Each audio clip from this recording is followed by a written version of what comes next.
O ciclone extratropical que atingiu o Rio Grande do Sul provocou muitas mortes e trouxe muitos prejuízos para diversas áreas, como a agricultura, que é um dos pilares da economia do estado.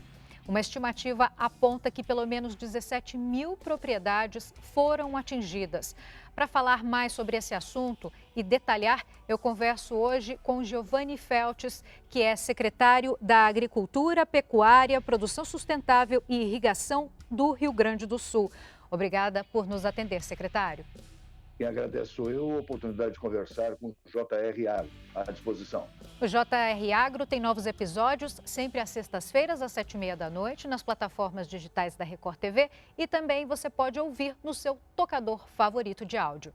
Secretário, então, para começar, a gente já justifica aí a situação de vocês com uma conexão difícil de internet ainda pelo momento em que vocês estão passando, né? Eu queria que o senhor situasse melhor a gente de que cidade o senhor está agora trabalhando para tentar minimizar os estragos causados pelo ciclone.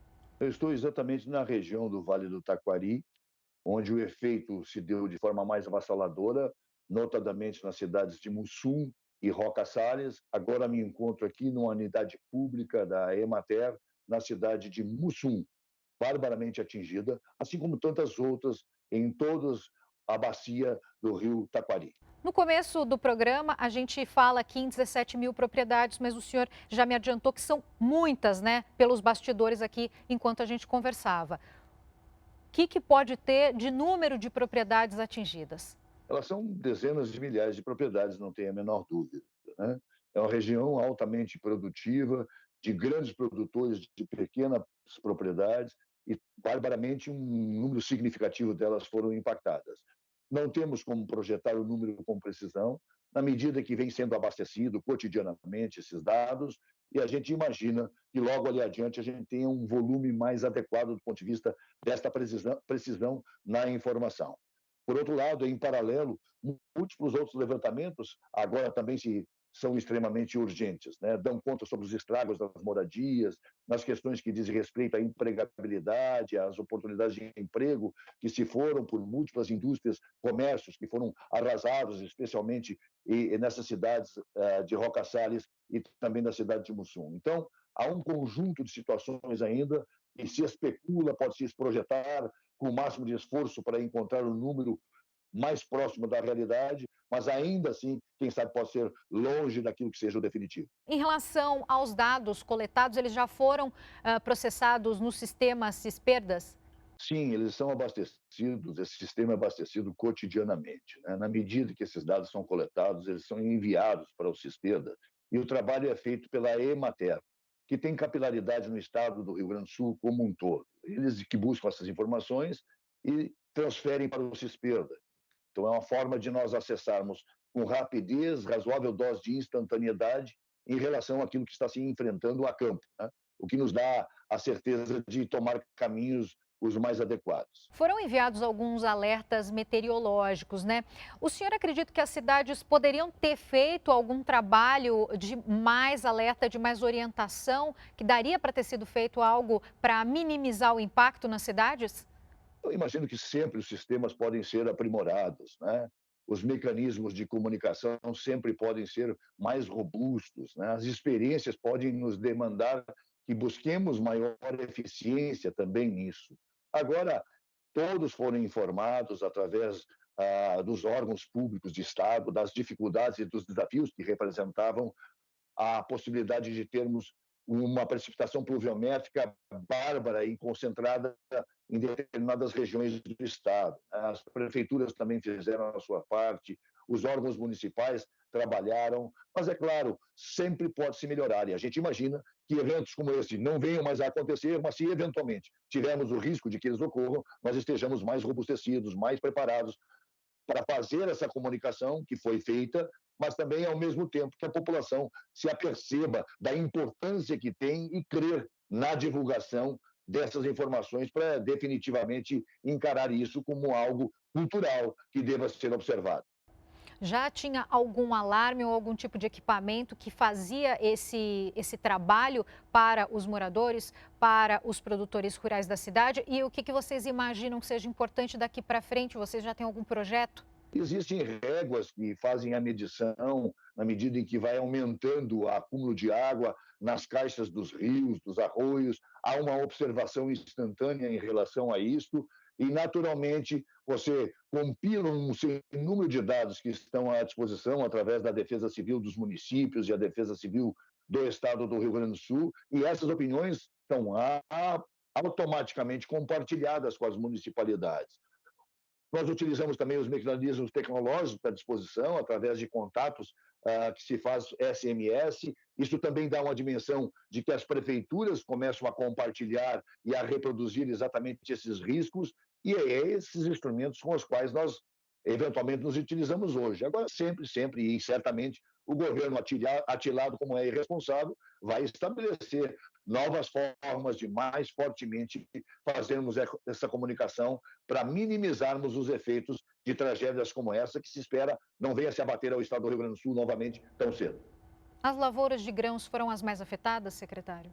As lavouras de grãos foram barbaramente afetadas, tiveram prejuízos de toda a ordem, mas nós estamos numa região que concentradamente tem uma atividade laboral na atividade primária, muito em relação a frango, muito a relação a suínos, né?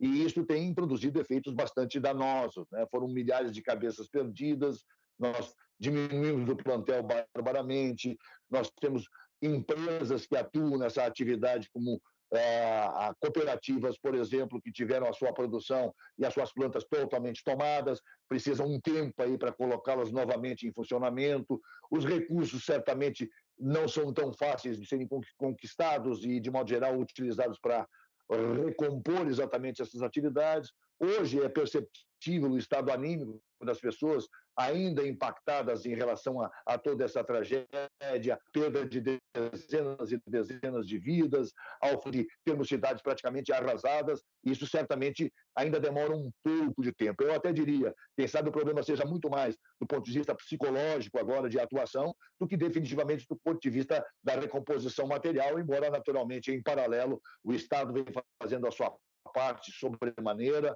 e as prefeituras estão fazendo a sua parte de forma conjugada, com bastante eficiência. E, é claro, a solidariedade humana se fez presente desde o evento no início da semana próxima passada até o dia de hoje. Você percorre as ruas dessa região e percebe grupos de pessoas que vêm de outras regiões, de outras cidades, voluntariosamente trabalhando e atuando naquilo que é necessário. A pecuária leiteira é muito importante aí para o estado, para a região, né? Eu queria saber qual a situação, se os animais foram prejudicados, mortos, ou mais a infraestrutura, né? Onde eles ficam, o local onde eles costumavam estar. O que aconteceu também em relação à pecuária leiteira? Dezenas de milhares de animais, né, bovinos de corte, de leite, suínos, aves, não só a pecuária leiteira, todos sofreram, perderam muito dos seus plantéis. Né?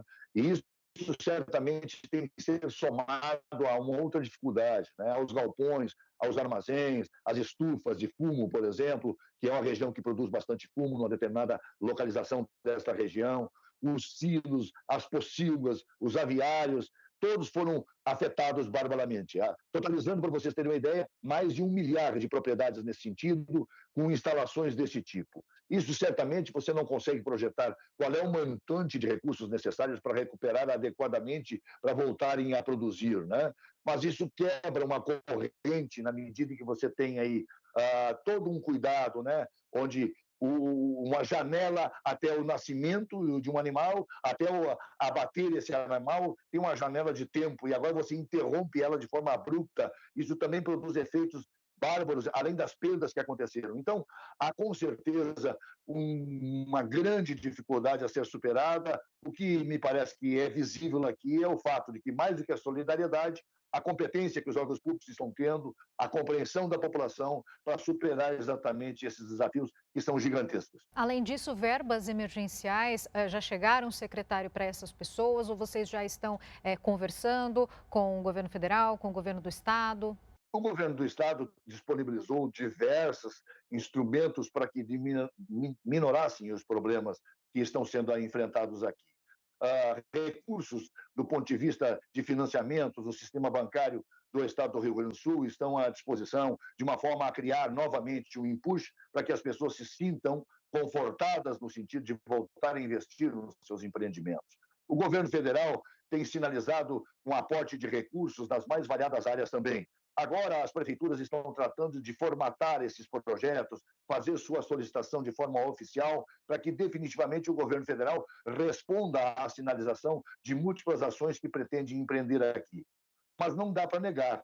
Há um conjunto de ações envolvendo as Forças Armadas, o Exército Brasileiro, a Defesa Civil dos municípios, dos estados. Há uma coisa que, com certeza, é de emocionar também. Depois da tragédia, a capacidade que se tem de juntos atuarmos e enfrentarmos esses desafios.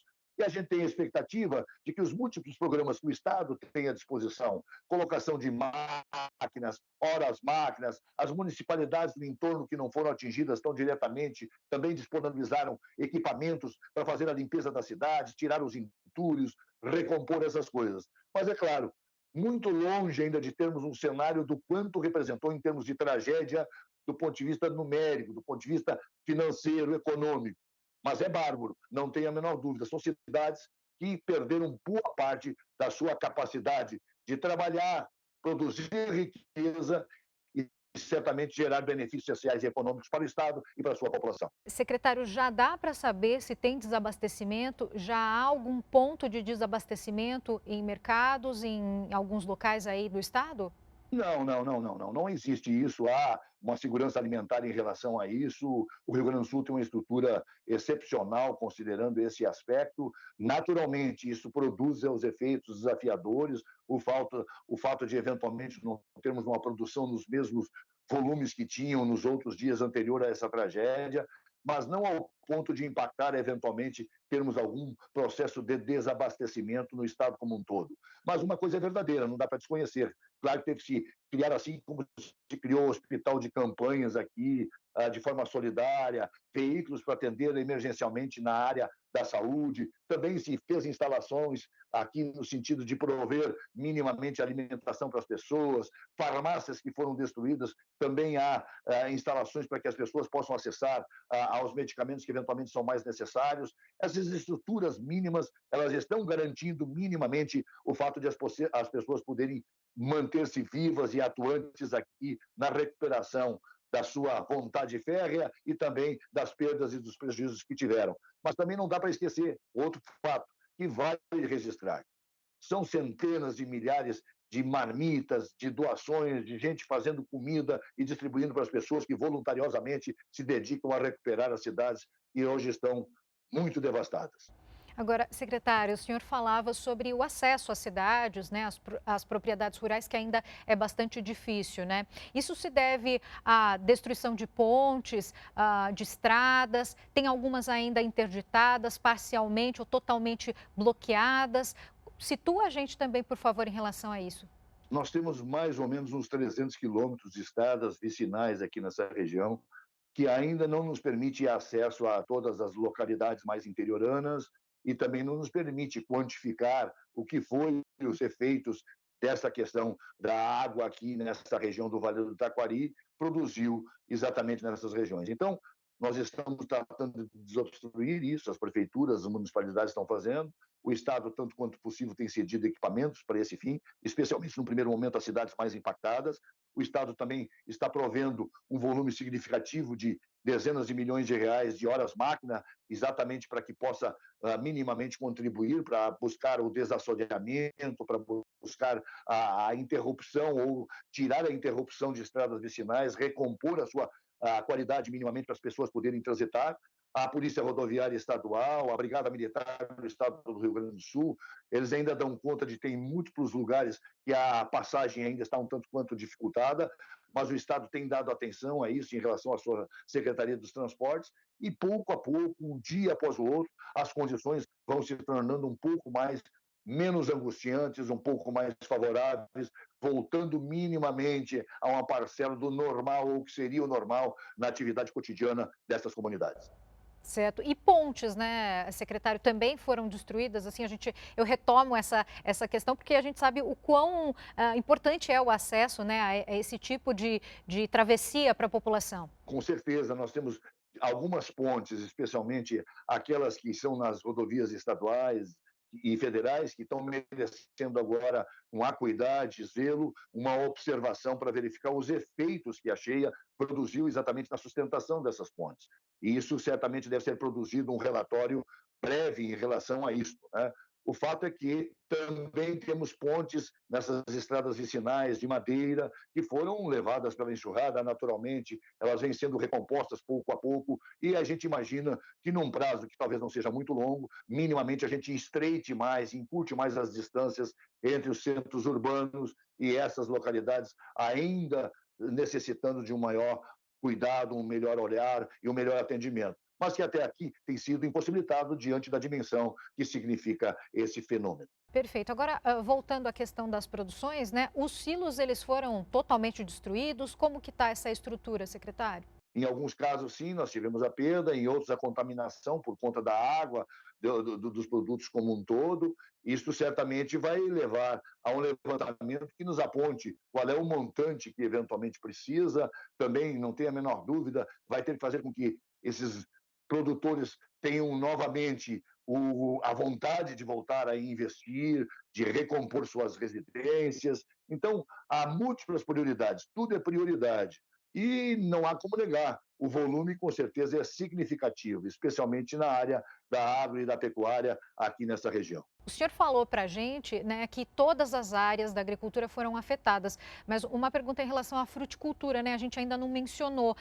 Ela foi tão afetada quanto as outras? Esta não é uma região que tem uma característica, a não ser em algumas partes bem localizadas, a questão das viníferas de um modo geral, mas não tem um resultado assim tão avassalador em relação à fruticultura na região, embora seja um componente importante em grandes produtores em pequenas áreas de terra, mas outras regiões do estado é que são mais fortemente produtoras de frutas, né, da fruticultura aqui no estado do Rio Grande do Sul. Mas ainda assim teve algum prejuízo em relação à questão dos citros, né, das laranjas e também algum prejuízo em relação às viníferas. E em relação ao trabalho do senhor, da sua equipe, né? Como é que vocês estão priorizando aí os pontos, já que, como o senhor mesmo cita, tudo é uma prioridade, né? Como é que está sendo esse trabalho? Como está essa divisão de importância, né, de prioridade? Existem centros, de um modo geral, no caso aqui do Vale do Taquari, estava sendo coordenado diretamente pelo governador Eduardo Leite, que veio para a região desde o primeiro evento, todos os dias esteve por aqui. Agora, o bastão passou de controle dessas atuações mais emergenciais ao vice-governador Gabriel Souza, a um centro de crise, de decisões e de atendimento de demandas na cidade aqui próxima, chamada Encantado, que também foi fortemente atingida, mas não tão brutalmente atingida quanto Mussum e Roca Salles.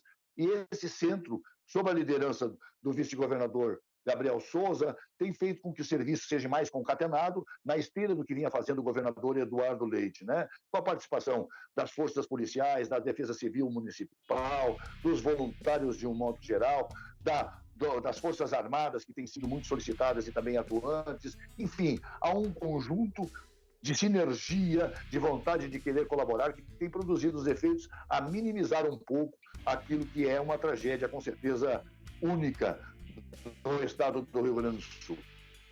Obrigada, secretário, pela entrevista. A gente se solidariza aqui com todo o povo gaúcho e espera que o quanto antes tudo seja recuperado e minimizado aí, como o senhor mesmo disse. É o que eu agradeço e espero. Vocês também têm, como imprensa profissional, essa obrigatoriedade do ponto de vista de cumprir um dever social, de bem informar. E eu sei que JR Agro faz isso com muito zelo, com muito cuidado e muito profissionalismo. Um abraço a vocês, muito obrigado e espero que numa próxima oportunidade possamos falar sobre assuntos menos impactantes, mais amenos e mais alvissareiros para o Rio Grande e para o Brasil. Eu também espero, secretário. Muito obrigada mais uma vez. O JR Agro tem novos episódios sempre às 7h30 da noite, de sexta-feira nas plataformas digitais da Record TV e também a nossa versão em podcast. Eu agradeço muito sua companhia. Até a próxima.